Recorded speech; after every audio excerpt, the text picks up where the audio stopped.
Tinkercad. Simple 3D design tool that we've learned to use. And they've just added one brutal tool, the sketch tool.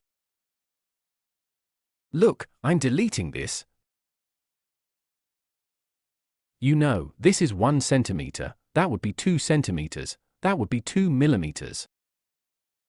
You can make straight lines, and also curves, indicating the angles of curvature. And then we can modify it. We can add new points if desired. Or we can remove points that we don't want anymore. And we can also continue modifying elements there. For example, I can modify the curves at any time.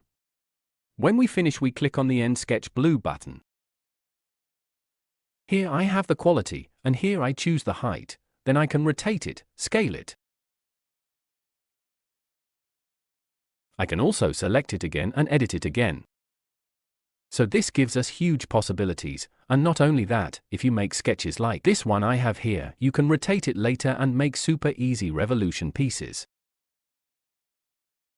And it is also much more powerful than the scribble tool, because with that tool, you can't see clearly where you're drawing, so you cannot draw based on existing elements. But with the sketch tool you can see underneath the geometry, and work much more easily based on it. It's incredible. Great! Enjoy!